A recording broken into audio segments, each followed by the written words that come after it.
Is it time for a major shift in how we interpret sacroiliac joint biomechanics evaluation treatment? Obviously, the answer is implied. Multiple studies on SIJ movement have shown imperceptible movement. The entire pelvis moves in three-dimensional space, and deformable soft tissue, including muscle, tendon, and ligament, respond, which can give the observer the impression that aberrant motion is occurring inside the sacroiliac. However, hundreds of MRI images of the sacroiliac joint have been observed by myself, in which the client presents with treatable pelvic asymmetry, yet there is perfect congruency in all of the sacroiliac images in each plane of the body on their MRI CAT scan. We're talking about inside the joint, not the whole pelvis.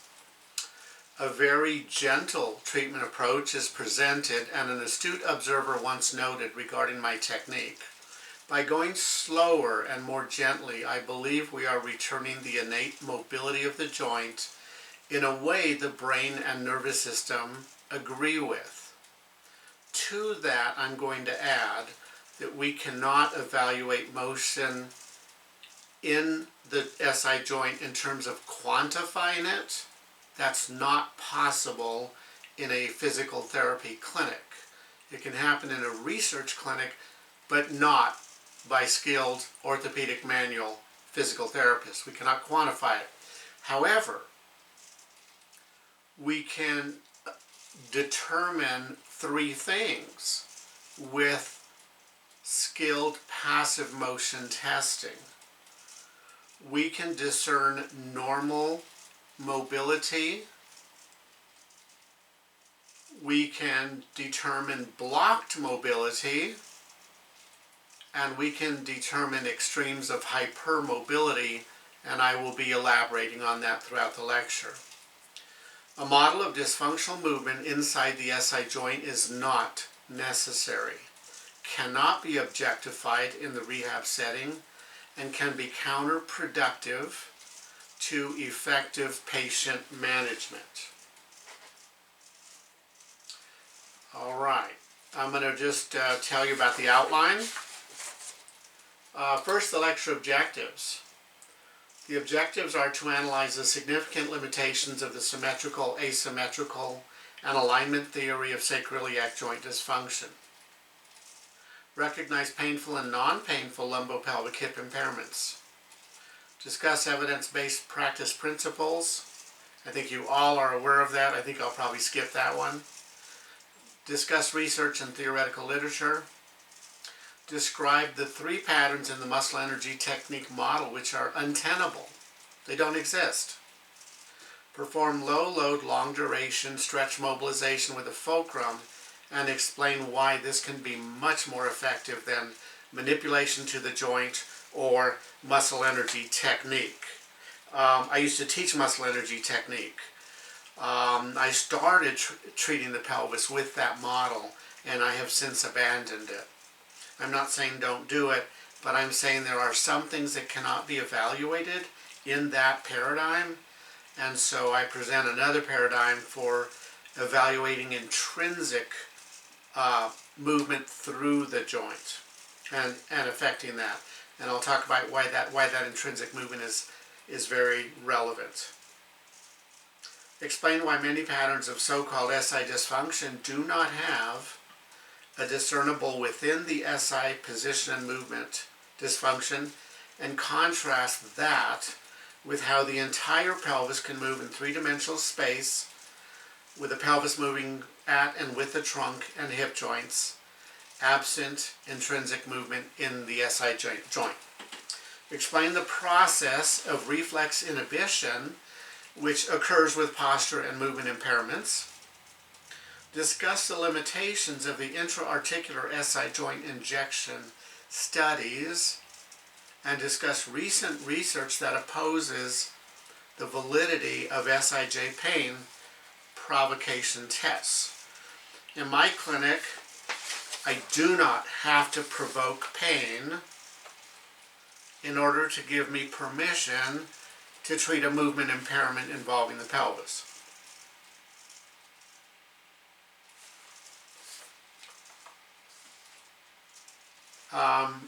I'm going to go ahead and read through my my lecture, which you'll get pretty soon, I hope, and then I will make my way through the PowerPoint slides. Okay? Mr. Hesh? Yeah. This is Janet. I do have your slides sharing now. Would you like to do that yourself, or would you like me to help you with that? Oh, I can do it. Okay, great. I'll stop sharing then, and you go just right ahead. Okay. Thank you. So for now, I'll just read the lecture, and then I'll pull up the PowerPoint. Okay. So yeah, this 4-page lecture does not follow the PowerPoint. Okay. Thank you for the clarity. Yeah. The traditional physical therapy model of pelvic joint pathomechanics can be traced to a 1958 landmark article by Fred Mitchell Sr., osteopath, titled Structural Pelvic Function. This influenced everybody, and especially influenced muscle energy technique, which was written by his son Fred Mitchell Jr., D.O., whose first MET workbook was written in 1973 with Moran and Pruso. It's been rewritten several times since then. This biomechanical model has infiltrated far and wide and is found in other osteopathic texts and physical therapy texts, articles, and continuing education programs. Incredibly, much of the methodology from this work continues to infiltrate PT practice today. In standing and walking, the sacroiliac joint assumes a stable position per research, and very minimal movement occurs, as has been validated with several stereophotogrammetry studies. Stereophotogrammetry is the standard for evaluating joint motion. Reality informs that in weight bearing, the entire movement of the pelvis occurs primarily with the articulation of the trunk, including muscles, lumbar facets, disc, and ligaments, and with the pelvis as a unit moving symmetrically or asymmetrically on the femoral heads.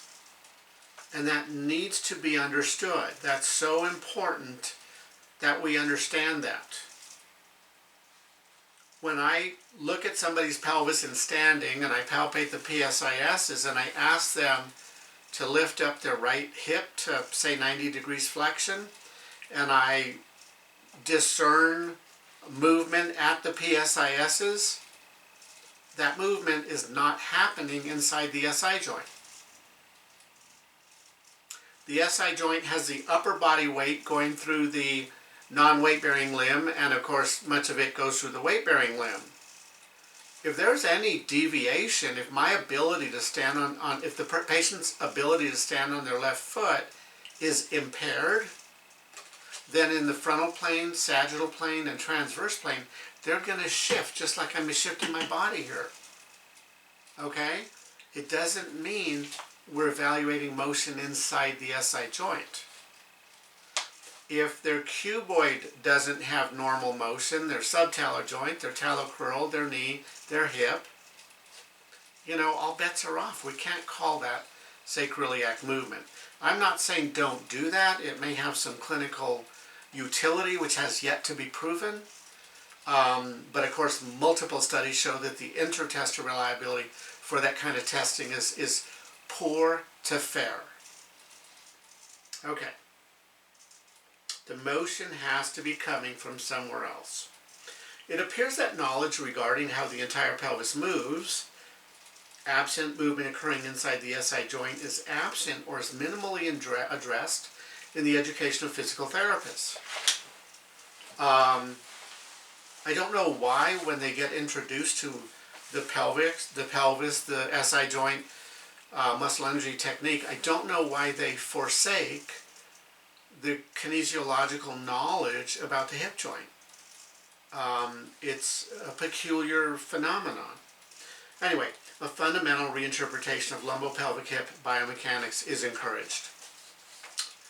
Multiple studies, and I'll say this, a lot of clinicians are reading the literature and they're just abandoning the SI joint. And they're saying, well, we can't really evaluate 2 degrees of rotation or 2 millimeters of glide, so I'm hands off. I'm not going to touch a pelvis. I'm not going to do a spring test on a pelvis, a passive motion test. I'm not going to look for an anterior ilium pattern, blah, blah, blah.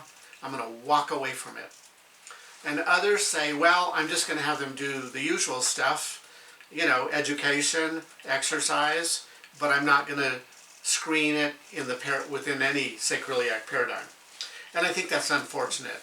I think that there is a happy medium somewhere. More and more patients are coming with a internet education, a Facebook education, and they're highly focused on their alignment as explaining a cause of their pain. And I'll speak more of that later. So moving on, multiple studies on SI movement using the standard of the industry, including symptomatic populations, has consistently demonstrated very minimal movement in the SIJ, specifically less than 2 degrees rotation in a single plane and less than 2 millimeters of glide in the frontal, sagittal, and transverse planes. The small amount of movement cannot be objectively evaluated in the rehab setting, and it is imperative that our language accurately reflects that reality and that nocebo messages are avoided regarding so-called joint dysfunction. The rehab profession needs to embrace contemporary studies, and the explanatory model for what we encounter and treat in our clinic needs to evolve. Many studies commencing in 1985 have consistently demonstrated less than good inter-tester reliability regarding palpation of bony landmarks in static and dynamic contexts. Palpation is a necessary skill if passive spring recoil testing is to be utilized. And those are the tests that I use, and I will elaborate on them later on. A fundamental joint property is that of normal passive accessory motion, in which the clinician passively takes up the slack, taking movement to a stop point, an end point, and then they add, with approximately the same amount of energy it took to get them there, they add a forward thrust. Unlike traditional orthopedic manual therapy, I don't let go after the thrust and try and grade motion. I find that very challenging. What I do is I push to the stop point. Okay, so I push to the stop point. That's called taking up the slack. And then I do a forward thrust, but I let it spring back into my hand. I'm still holding up the slack. So if I'm not sure of what that information was, I can do it again and again. And then when I let go, there's a final spring back, and that tells me I did the test correctly. That test is so very informative to me, and I do it pre-test and I do it post-test after treatment. I've developed many of those for the sacroiliac joint. I know that one of Stanley Paris's teachers, Rich Nyberg, developed some tests. Our tests are somewhat different for philosophical reasons. I started out in 1981 working with Dick Dontigny and digging into the literature, which said the SI joint primarily functions as a shock absorber, to which I add also a force transducer. It changes the direction and the timing of force going through it. So it has to do with force attenuation, upper body to lower body to upper body, such as during gaits. Okay, now let me catch up. When motion is blocked as perceived with these tests, treatment is utilized with the goal of reducing nociception and restoring normal muscle tone via interaction with the type 3 articular mechanoreceptors. When you have blocked spring recoil mobility in a joint, the ligaments, at least on one side of that joint, in a simple model, they are giving information to the nervous system, and they're turning down muscle function. So we often find inhibited muscles, and on the opposite side, facilitated muscles. So there's a movement imbalance and there's a strength imbalance, and these critters are powerful. Working with these type 3 mechanoreceptors is something I could never give up. Alright, now, palpation in standing is very challenging due to increased muscle tone, and therefore I perform palpation in prone, supine, and sitting. Palpation of flat surfaces of the pelvis has not been evaluated for intertestal reliability and might, by its very nature, be more reliable. Examples include the anterior iliac shelf above the ASIS. So here's a pelvic model. Okay, so it's facing you, and then I'm going sideways. So this is so this is the ASIS, and there's a flat portion right above it called the anterior iliac shelf. The pubic bones are flat, the top of them are flat. In the back, right in the middle of the ilium is a flat portion that you could balance a pencil on it. It's right in the middle of the outside of the pelvis and the midline. And I call that the posterior iliac shelf. The crest is out here. And several studies have shown there's very poor intertestal reliability regarding the iliac crest. And I've seen people palpate front, I've seen them palpate in back, and I'm like, you know what? I'm just going to go with the posterior iliac shelf, and then I'm going to palpate the anterior iliac shelf, and that gives me much more information. Another flat portion is just amazing how much of, I'm on the bottom of the ischial tuberosity, how much of that ischium is flat. So palpating that can be very informative. I avoid subtle things like palpating medial lateral position of the PSISs. That can be really subtle. Anterior posterior positioning of it is not very subtle. Sometimes up and down positioning of the PSIS can be subtle. Other times it's not. It's just variable. Underneath the sacrum is a flat portion. That's easy to palpate. Now when palpating the coccyx, externally there's a sulcus on both sides of the coccyx, which is under the transverse process. The first coccygeal segment has a transverse process, and coming underneath it on both sides with your index fingers you can discern side bending. I just did a presentation for Colorado APTA on side bent coccyx. There's almost nothing in the literature, only 2 imaging studies. There are no clinical studies in the research. It's something I'm very passionate about because it's very easy to evaluate and treat. So, enough of that. Palpating these flat areas eliminates the need to palpate landmarks which have consistently been shown to have poor reliability, such as the ASIS, PSIS, and the elusive iliac crest. The anterior face of the pubic bones and flat portion of the ischium, again, are rather flat areas. The integration of palpation and passive spring recoil was utilized to conquer fear and anxiety in a patient purported to have sacroiliac joint dysfunction. A 34-year-old occupational therapist presented with emotional labile, fear and anxiety over her pelvic asymmetry. She would frequently evaluate her pelvis in the mirror, and over the past 6 months had seen 10 practitioners, all of whom would purportedly align her pelvis. She was concerned that her pelvis might be unstable and require a sacroiliac fusion. They are pushing SI fusions. In 2009, one company developed a so-called minimally invasive hardware to fuse the SI joint.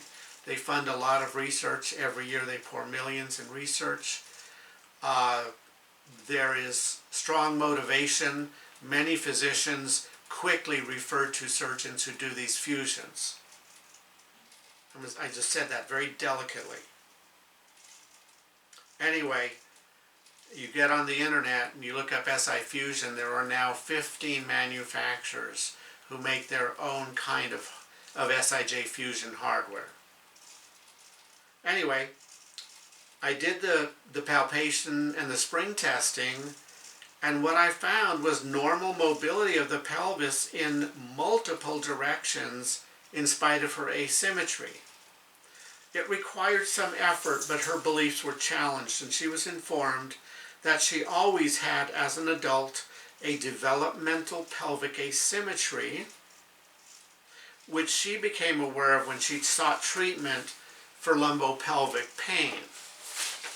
This is her norm, and she was encouraged to embrace it, make friends with it, and discontinue the process of care-seeking behavior to purportedly achieve pelvic alignment. Was not doable. Okay? Not going to happen. Maybe temporarily on the table, well, that looks more aligned, but aligned with what? What is your reference point? Show me your x-rays. It grew that way. So what we did was we took a 5mm black craft foam. I buy them at any of the craft stores. And it's pretty firm. And I cut them in half. They come in 8.5 by 11 sheets. I cut them in half and put that under her ischium, and it balanced her pelvis in sitting. Now, why did I choose to purportedly balance her pelvis in sitting? Actually, the seat was throwing her off balance in another direction. So she was uncomfortable in sitting. Okay? What we did was we supported her natural asymmetry. Now that's not relevant in standing or supine because the whole body can accommodate to that developmental pelvic asymmetry, but when she sits on a symmetrical surface, it throws off her body posture, creates discomfort. So that was very helpful. Other times for hip asymmetry, we use a soft piece of foam under a trochanter, and I have a lot of YouTube video on that. You can look up sitting comfort and then type in my last name on YouTube. And my last name is spelled H-E-S like Sam, C-H. So that was very helpful to her in sitting. And on the following day, I was so worried about her. I'm like, oh my God, I think I lost her. I don't think she's going to come back. She was very stressed. And she came back. She was happy. She said, I understand it. I understand my pelvic grew asymmetrical, and we can't get it to be aligned. So that was wonderful. And she continued to progress doing general back exercises and making friends with her pelvic asymmetry. Now the entire pelvis moves in three-dimensional space, and deformable soft tissue, including muscle, tendon, and ligament, respond, which can give the observer the impression that aberrant movement is happening inside the SI joint. However, hundreds of MRI images of the SI joint have been observed by this author, in which the client presents with treatable pelvic asymmetry. I then do my hoodoo voodoo jinx called the Hesh Method. I use gentle forces for about 2 minutes per direction. For one problem, when the sacrum is stuck posterior, purely posterior, it's not in the literature, it locks up every movement in the pelvis, I treat it for 10 minutes. But it's a one-time correction. It fixes it. They don't have to keep coming back. Anyway, going back when I broke up my sentence there, looking at the images, there's perfect congruency in all sacroiliac joint images in each plane of the body. But if you look at the scout film at the entire pelvis, the entire pelvis is asymmetrical. Okay? Now sometimes we can correct that pelvic asymmetry, and sometimes we can do a partial correction, and sometimes we cannot.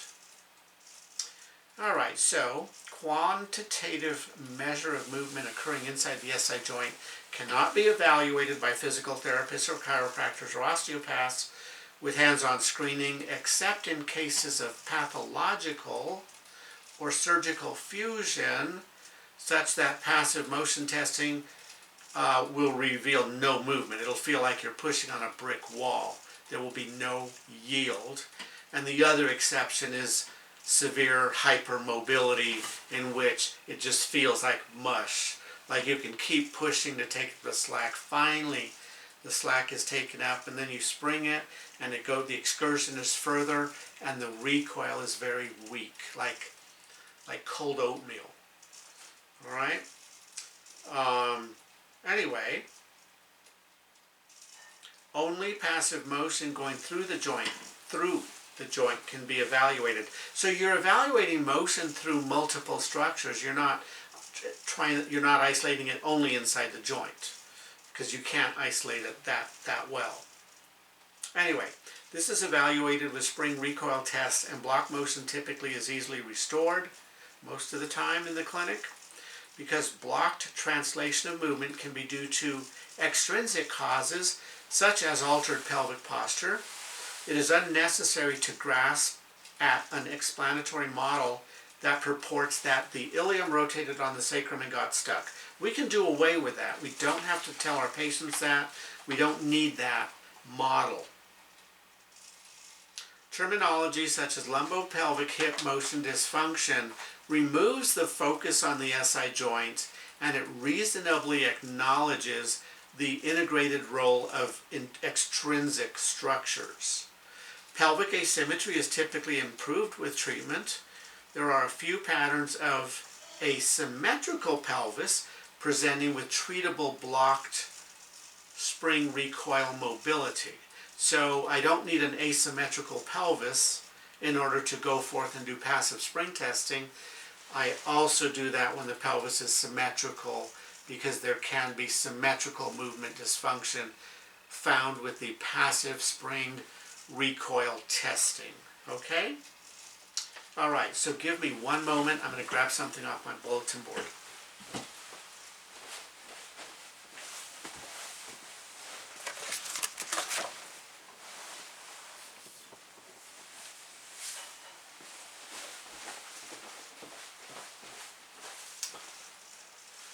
Okay, could not find it. Anyway, I encourage you to go to Pinterest and type in lumbopelvic asymmetry and see what you find. And I think you'll get a nice laugh out of what you find. It's got a green background, and the guy is talking about his lumbopelvic asymmetry, and I think my works on social media promoted that. I'll call it a cartoon. Okay, all right. Now, this approach to treatment of motion impairment of the pelvis, hips, and lumbar spine is performed using a fulcrum to gap the joint. And that engages the type 3 Golgi-like mechanoreceptors, which are in ligament and capsule. They relax muscle and can restore normal range of motion. Now, congruent with the philosophy of fostering independent self-management, a self-treatment is available for almost every single pattern of pelvic movement dysfunction, such that after the second treatment day, the patient is then taught, this is what you do to keep the motion that we gained yesterday. And so then they are independent and self-managing the pattern, and time is then spent primarily on exercise rehab, patient education, or inclusive of soft tissue work, or other techniques that you use for reducing pain. The diagnosis of SIJD is fraught with nocebo messages and inappropriate beliefs on the part of both clinician and patient. So on Pinterest, the term you want to search is lumbopelvic motion or lumbopelvic movement. And that's in response to the question. All right. In response to clinician input from the traditional model, patients may come to believe the following. my pelvis is hypermobile or unstable. That then encourages them to go get sacroiliac fusions. Or they believe they have a weak core. My SI joint goes out of place. If it went out of place, they would be in the emergency room and in the OR very quickly. If my pelvis is properly aligned, it puts my SIJ back in place.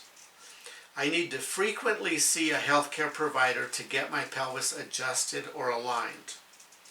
I probably need $5,000 or $10,000 worth cash of Prolotherapy or Prolozone or PRP injections, platelet-rich plasma to stabilize my ligaments. I see patients coming to me after they've spent a lot of money because they drank the Prolotherapy Kool-Aid, and I tell them, look, motion is blocked when I do these passive tests. Your sacrotuberous and long dorsal SI ligament is very tight. It's very taut. There's no need to try to tighten a tight ligament even though you have pain in the sacroiliac area. And I don't like to say sacroiliac pain. I like to say sacroiliac area pain because pain can refer to that area from T12 all the way down to S2. Okay. And and the last thing is I might need SIJ surgery to fuse the joint. And then I'll have to fuse the other side. It's incredible what you'll find on Facebook if you chase sacroiliac. All right, so it is particularly tragic when inappropriate SIJ fusion is performed for this population. There is a separate population which surgery is appropriate, but that is a separate topic. I did refer somebody in 1984, and she responded beautifully after a failed response to a posterior lumbar interbody fusion followed by an anterior interbody fusion. Still a lot of pain, dependent on a wheeled walker. Got an SI fusion. I found an elderly orthopedist who did the fusion on her, and she then participated in race walks for charity. About twice a year I see someone who I say that if you're not better, then in 3 months maybe get an evaluation for SI fusion. But the criteria is very dubious. They use the pain provocation test, which very recently have really become questionable. Some of those tests are the same ones people use to screen the hip joint for hip surgery and FAI. But let me get back with my notes, and I'm sure we'll cover that in a little more detail. So, it is urgent that rehab professionals improve the management of conservative care for this population. We really need some studies that show most of these folks respond very well to conservative care. The fusion guys, they are pounding out research validating SI fusion, and I think the patients are being worked up way too fast, pushed down the pike quickly for SI fusion. All right, very recent research brings to question the so-named SIJ pain provocation tests. A very recent study demonstrated no correlation between so-called SIJ pain provocation tests and intra-articular injections. There is an absence of research to validate or negate whether or not these tests actually isolate forces within the SI joint and surrounding connective tissues. Several of these tests are also utilized to screen for symptomatic hip pathology.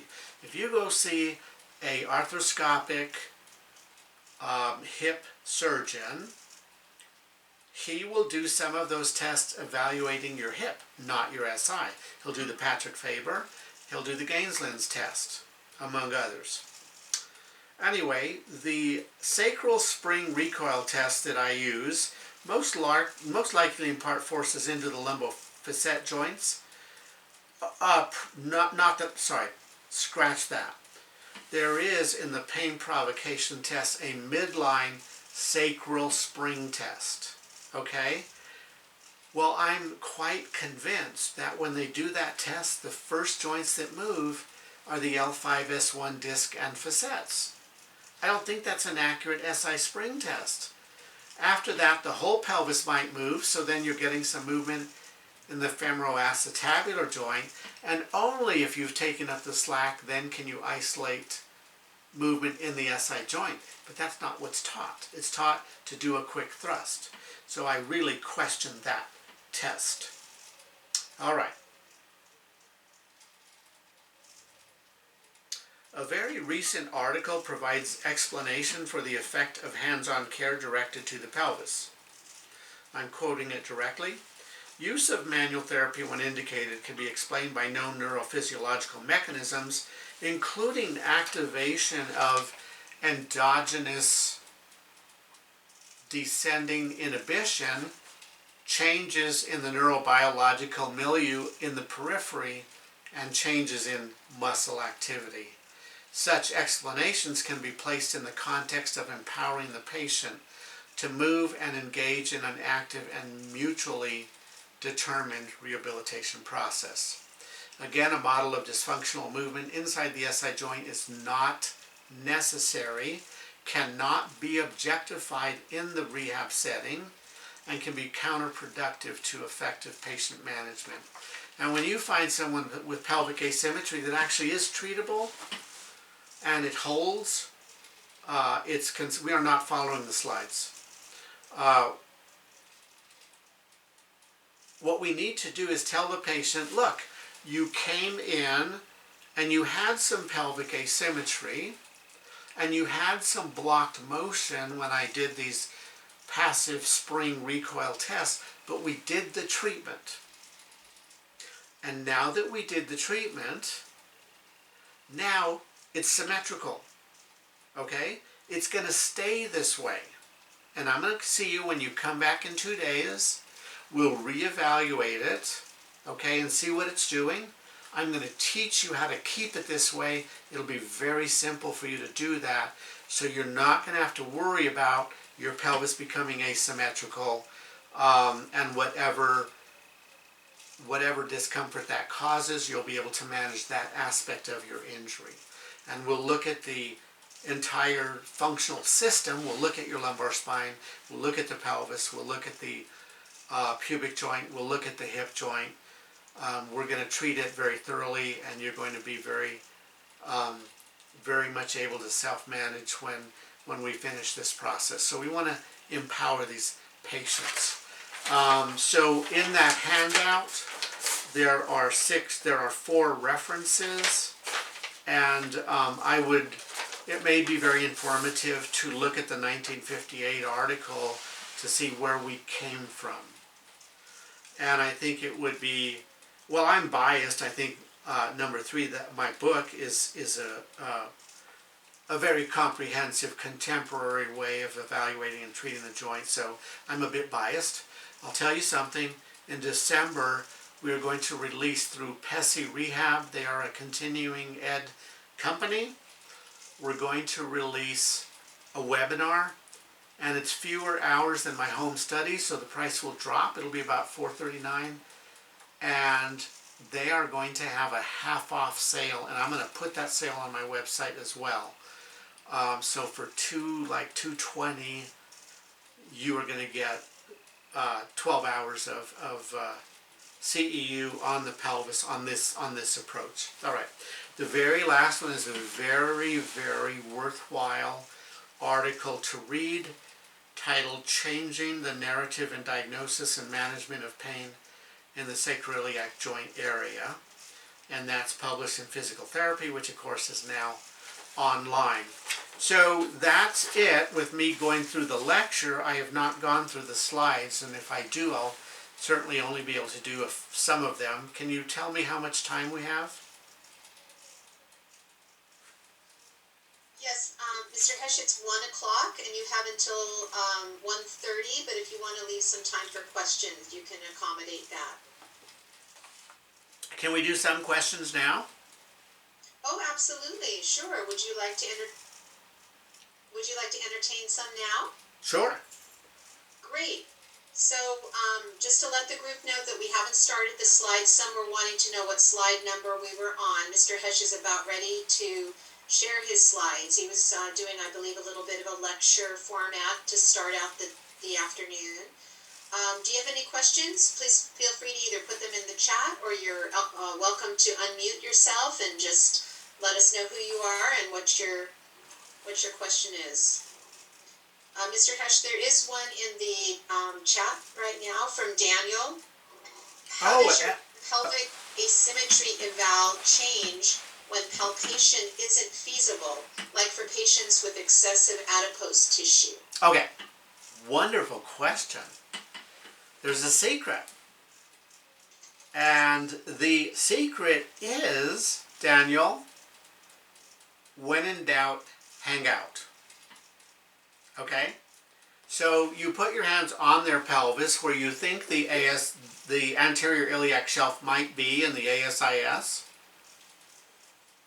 You use gentle pressure and you just stay there.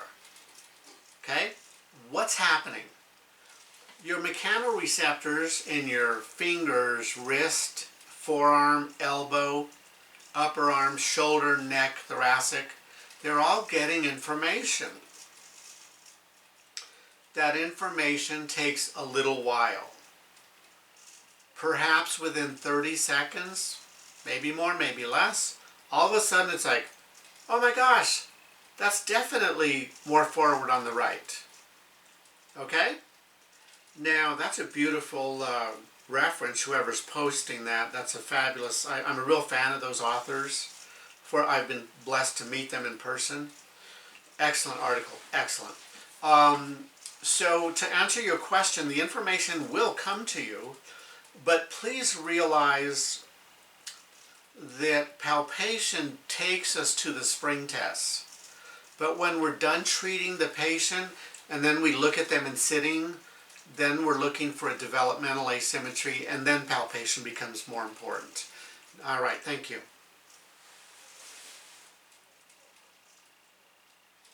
Looks like John Gray has his hand up. John, welcome. Thank you, Rita. Thank you, Dr. Hesch. I just want to know if you believe in pain provocation testing, and if so, do you have a favorite test for the SI joint? Only if you call me Jerry.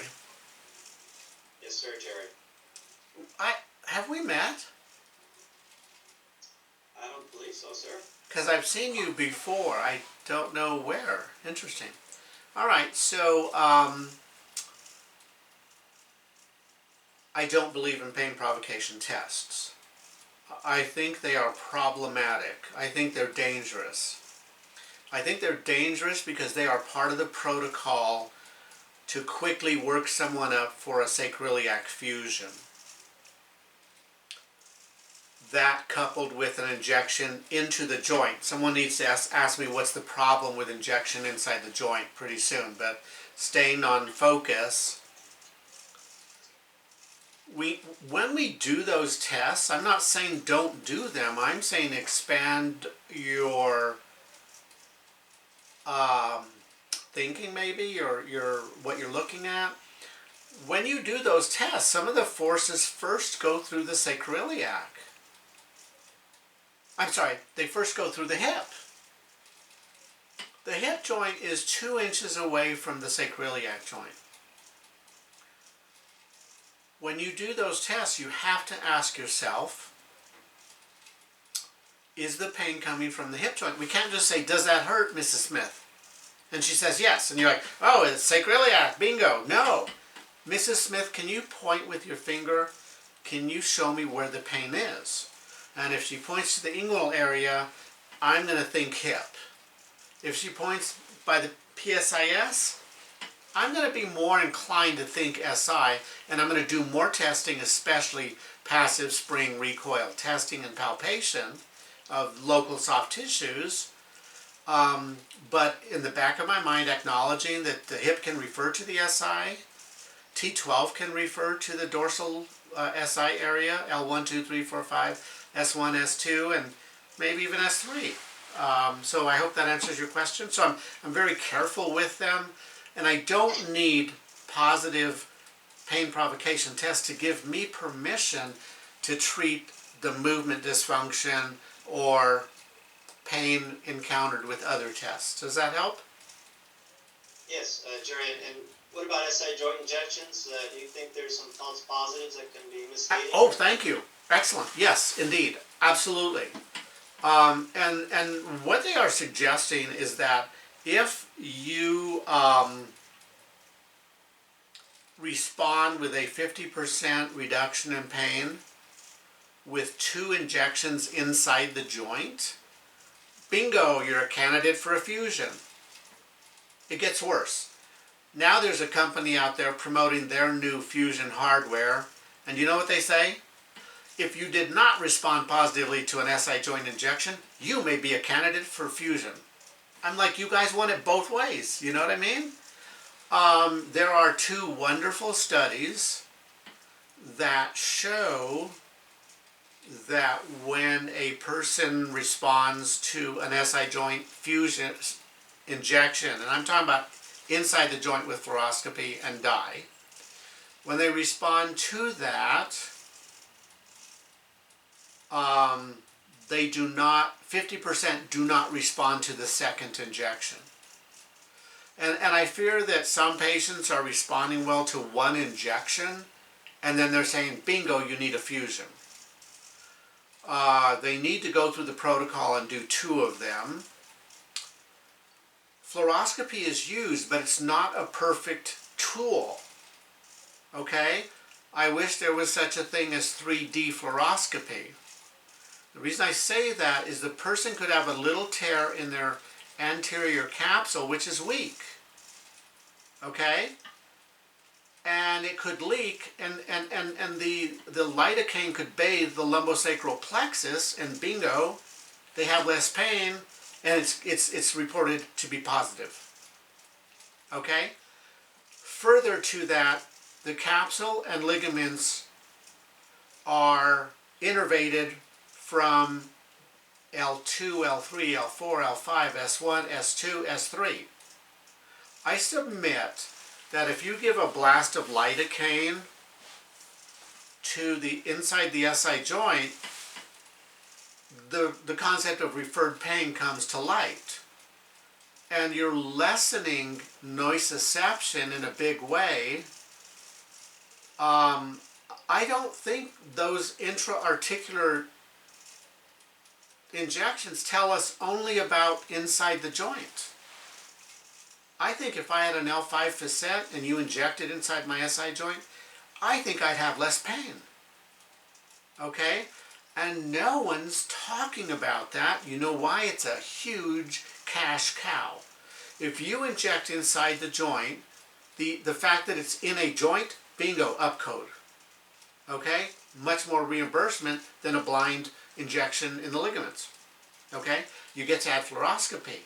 Well, there are 2 very good studies that show that when people do not respond to an injection in the joint, and they then go forth and get injection into the ligaments, which does not require fluoroscopy, does not pay as much as in the joint, that they respond very well. Guess what? No one's doing the extrinsic injections, and I think money is driving the bus, or ignorance, or both. Okay? Those are my thoughts. Mr. Hesh, we have a couple other questions before you go on. Yeah? Robert wanted to know about the influence of scoliosis, either mild or extreme, and how those influence the SI joint axes or the findings on your exam. They don't. They don't. Except for the fact, well, let me tell you a story. I treated a 79-year-old woman who had compression fractures in her upper thoracic spine, and her daughter contacted me. I knew her in high school, and wanted me to look at her mother and see if I could help her, and that she has severe scoliosis.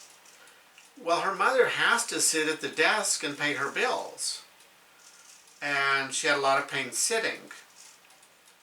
So what I did is I used a lift under her sit bone on the right arbitrarily. I then used a pad, a 1/2 inch pad behind the ilium on one side.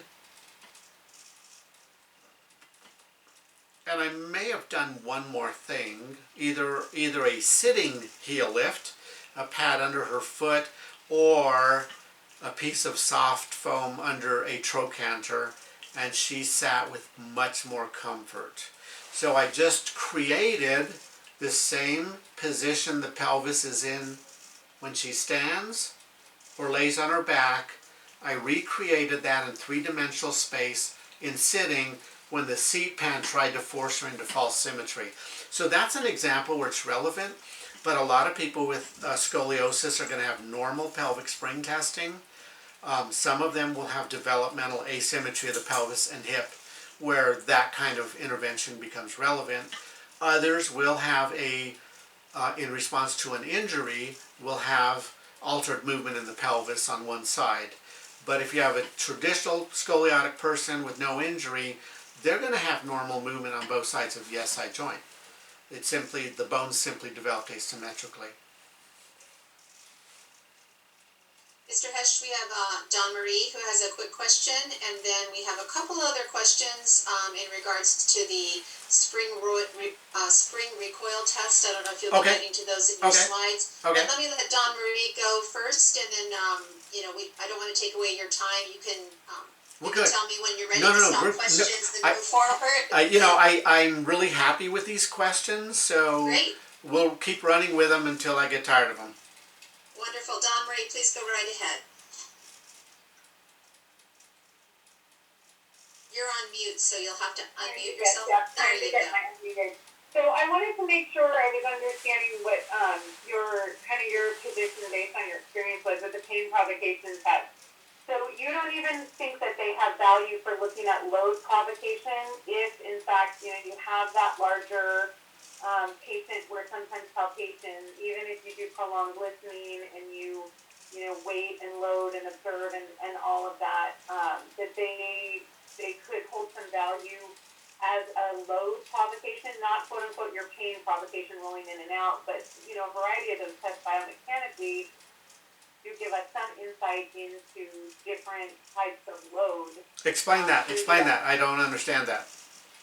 So when you're looking, you said pain provocation test in your experience, unless I misunderstood what you were saying, you said really didn't hold any value. I wouldn't say any value. I would say that, I would say we have to be very cautious with those tests. We can't say, does that hurt?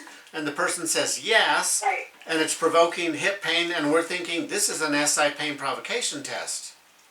So we have to be very... That was my clarifying question. Okay. As a load provocation, so that when you're looking at those different tests to see if that type of load is provoking either the hip or the SI or somewhere else. Yeah, we need to know where the pain is. We need to know where the pain is. Is it... And that is was it... my confusion. I was trying to follow the slides and then watching you speak, and I must have misheard. Yeah, and the question is that familiar pain? Is that the pain that brought you in to see me? If it's not, explain it to me. And on the other end of the spectrum, I have to give you another story to illustrate something. I had a very delightful client, and she had a back injury, and she got referred to me for my SI specialty, and she presented with the pelvic asymmetry, the limited spring testing, blah, blah, blah. And so I treated her, and I got pelvic symmetry, and I got symmetry of spring testing, and I put her on a strengthening program, and she worked very hard. So then it came time to send a letter to her doctor, and she breaks down in tears. And she says, when am I going to feel better? And I'm like, oh my Lord, what happened? I said, I thought I helped you. I thought you were doing so much better. You're working so hard. She says, I'd like to play with my kids in the backyard, and it hurts. And I was just very surprised. And it's the day to send her doctor a letter, and I'm like, what did I miss? I do a complete evaluation. Came up with nothing. out of desperation, I put a sacroiliac belt on her. It was miraculous. Long-term follow-up, she did great. Why did I miss the fact that she needed an SI belt? Any thoughts? Me personally, Yeah, or yeah. everybody? Anybody. I think it has to do with her meaningful task and motor control, functional re-education for what she was able to do all these things, but if it doesn't relate to where she was having a difficulty or challenge, then you can't really analyze what the neuro-re-ed part is once you've created all the symmetries and all the balance. Yeah, my thoughts are, one model would be that there is some ligament damage, creating nociception, and maybe also creating a little hypermobility. And applying the belt gave enough support to, relieve her pain. And I have to remain humble and always remember to look at the wider picture, because my spring tests impart,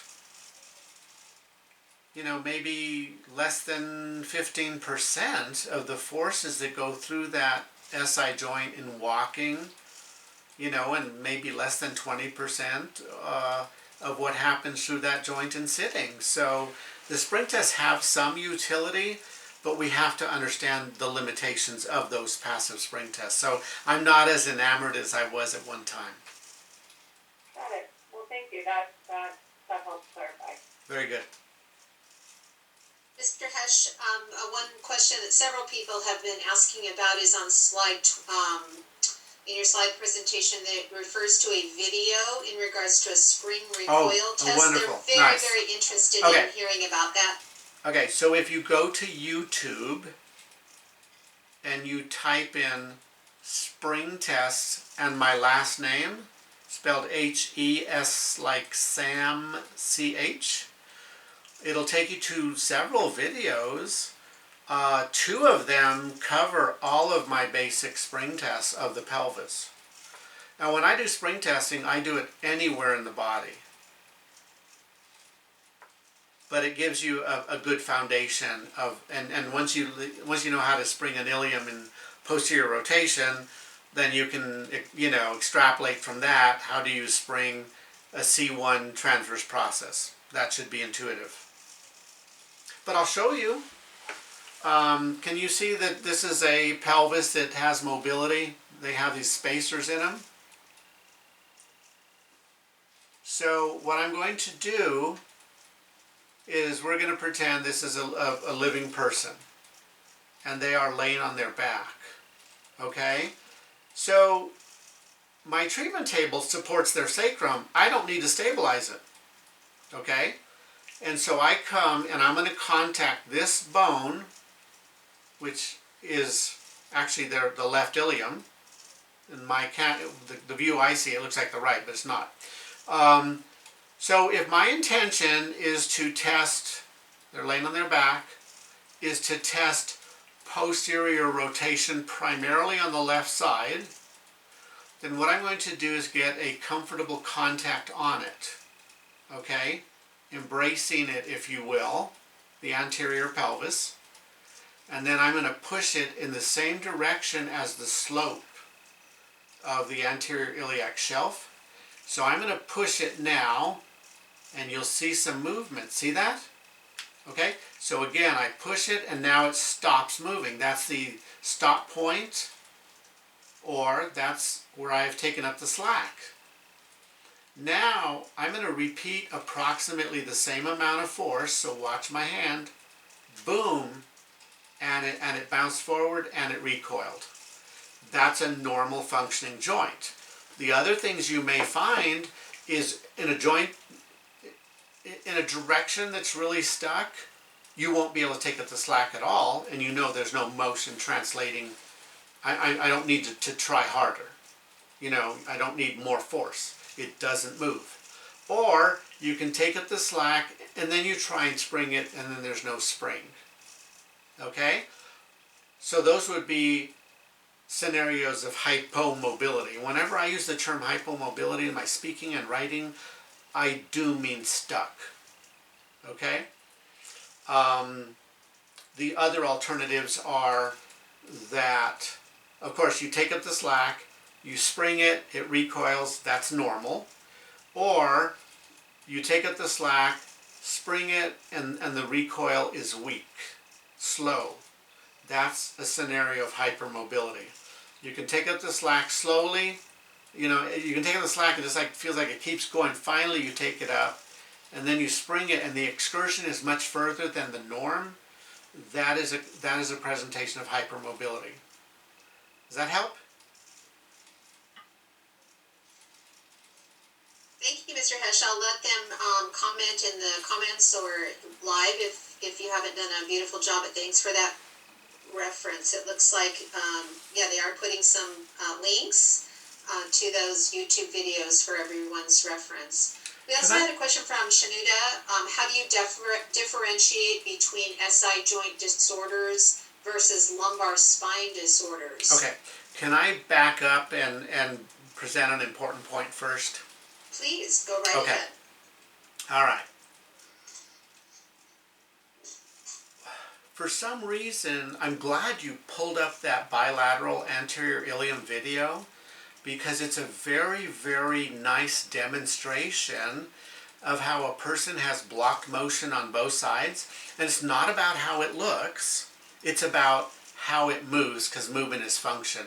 And spring motion is a functional property of a normal joint. The muscle energy technique tells us when you have an anterior ilium on one side or on both, you hug the knee to your chest. I have a separate YouTube video you'll find in which I demonstrate that doesn't work. I have a person that they have blocked spring mobility on the pelvis. They present with an anterior ilium on one or both sides. I think it's both. And they do the traditional muscle energy, hug their knee to their chest, resist it 10 seconds, let go, stretch it, repeat it 3 times. No difference, no gain of spring mobility. I simply have them take the knee outward to the outside of the shoulder, okay? As though they're going to just kiss the outside of their shoulder with their knee. World of difference. That gives them normal mobility. That's how you should treat a so-called anterior ilium, not the muscle energy technique. Okay, so I hope that's helpful.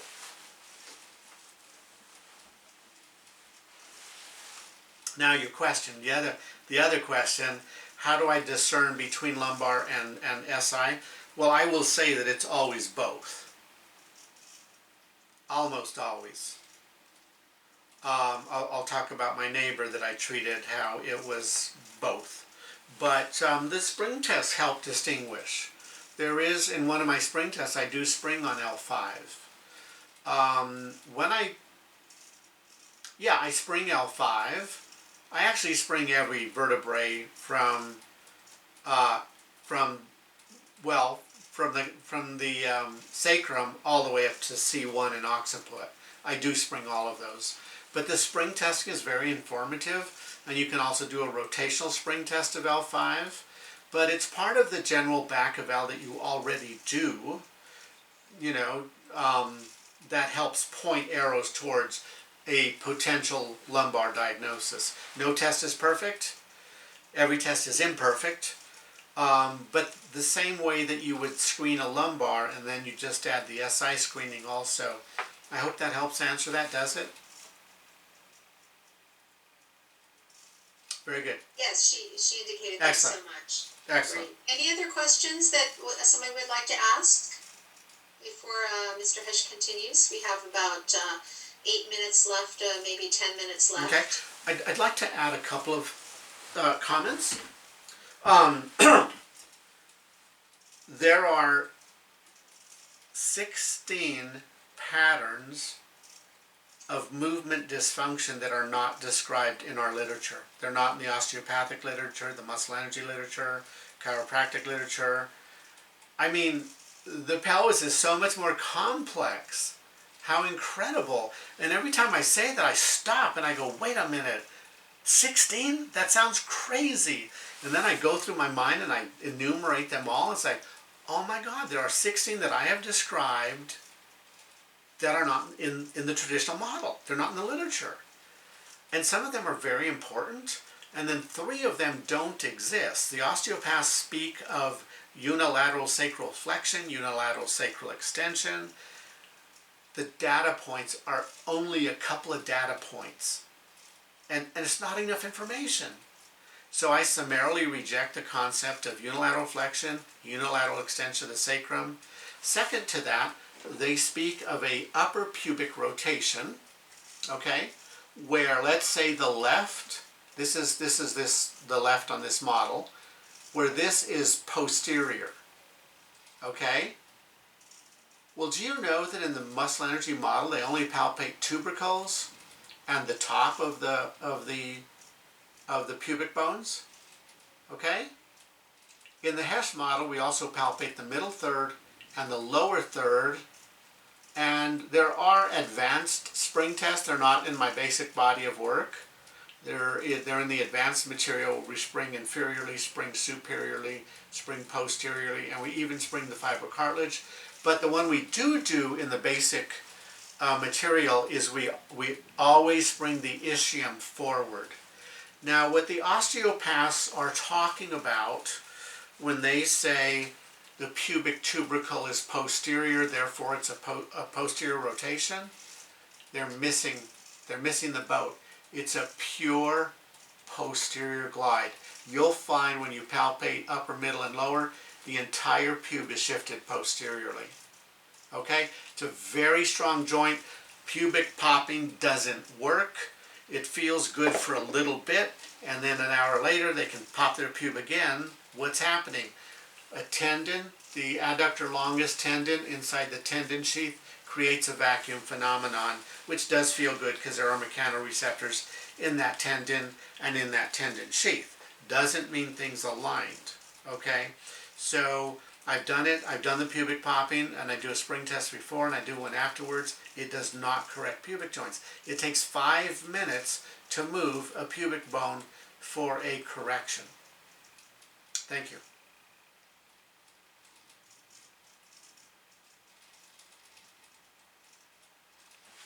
Any other questions? Should I then jet through my... Yes? We only have about 2 more minutes left in the session before we have to start wrapping up. Is there anybody who has a quick question for Mr. Hesch before he concludes his remarks? We have to close promptly at 1:30 so that we can get set up for the next session, but we sure appreciate his time here. If there's anyone else who has a final thought or comment, question? And I certainly had many PowerPoint slides that I could have gone through, but I feel like we hit the highlights anyway, and I think reading that handout was very important. I know some people say, "Oh, he just read a handout, and I could have read that on my own time," and I understand that, but I feel like it helped guide me, and that we covered every major important concept that is in the PowerPoint. So I don't think you lost. I don't think you lost out. Thank you. I think it was great, and those slides really give us something to study after the fact. So we thank you certainly for your time, Mr. Hesch, and your expertise sharing this incredible information with us. It really makes us think, and that's a good thing. So. And thank you for the questions. They were wonderful. Do you have a recording of those questions? Can I access them, or are they lost? Yes, no, we're recording this session, and we can download the chat, and I'm sure Rita can help facilitate getting that information to you so that you can review everything. She's given me a thumbs up, so we'll make that happen for you, sir. Thank you so much. And You're I'm just welcome. Well, lastly, I'm just a little guy in Aurora, Colorado. I have a home office. It's, I just beat my drum. I just try to put this work out there. And any help, I'll tell you that's what these conferences are all about. When all us little guys get together and share ideas, big things happen. So we thank you, sir, very much for your time and your energy and all of your work in this area. This will have to conclude our session at this time. The next session will begin at 1:45 with the premiere screening of the PBS film, Get Busy Living. You'll need to click on the presentation link in the conference hub to join. And at the conclusion of this 60-minute film, we will be able to ask questions of the filmmaker and one of the physical therapists who actually treated skydiver Nick.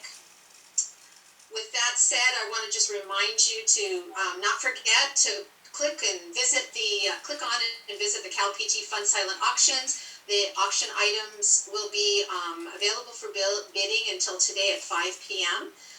Make sure you continue to tweet about the really exciting time that we've had not only in this session but in conference. Our hashtag is #virtualCPTA conference.